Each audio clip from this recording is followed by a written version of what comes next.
नमस्कार दोस्तों, लो information Gujarati channel में आपका स्वागत है।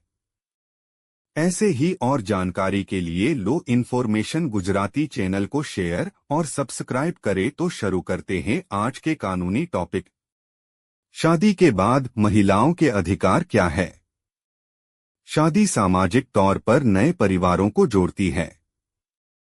बहुत लोग अपनी शादीशुदा जिंदगी को सफल करने में कामयाब होते हैं। दूसरी तरफ कुछ लोगों, खास तौर पर महिलाएं को अपनी शादी में अत्याचार सहने पड़ते हैं। उन्हें इंडियन लीगल राइट्स को जानने की जरूरत है, जो उन्हें भारतीय संविधान द्वारा मिले हैं। शादी के बाद के अधिकार। महिलाओं को शादी के बाद यह सभी अधिकार मिलते हैं। 1. हस्बैंड के घर में रहना। शादी के बाद वाइफ को अपने ससुराल में रहने का पूरा अधिकार है।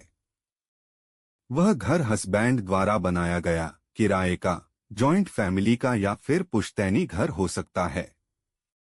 विधवा महिला को भी उसके मृत हस्बैंड के घर में रहने का हक दिया गया है। साथ ही अगर कपल के डाइवोर्स की प्रोसेस जारी है तो वाइफ को डाइवोर्स की डिक्री जारी होने तक हस्बैंड के घर में रहने का अधिकार है। 2. स्त्रीधन का अधिकार। स्त्रीधन का मतलब शादी में वाइफ को मिला हुआ धन, जैसे कि गिफ्ट्स और पैसे।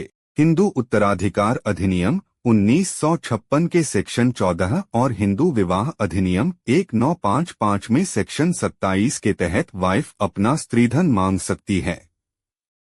चाहे वो स्त्रीधन उसके पति या ससुराल वालों के पास ही क्यों ना रखा हो, उस स्त्रीधन पर केवल महिला का ही हक रहेगा।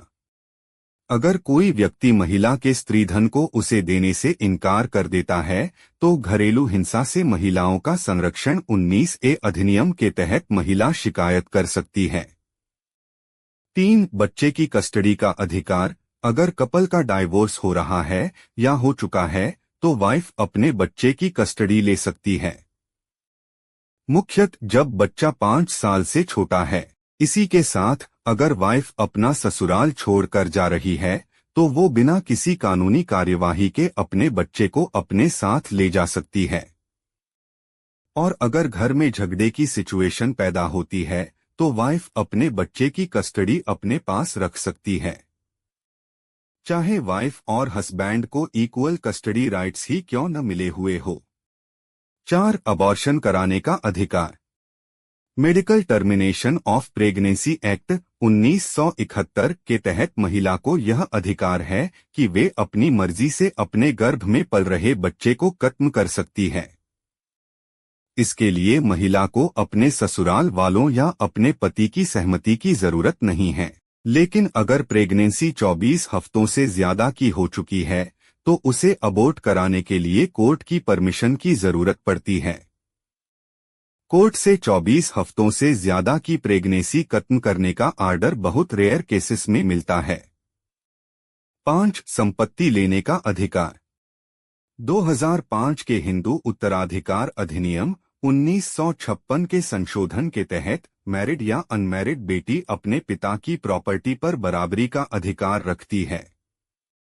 बेटी की शादी हो गई हो, विधवा हो, तलाकशुदा हो या किसी और परिस्थिति में हो, वह अपने पिता की प्रॉपर्टी में बराबरी का अधिकार रखती है।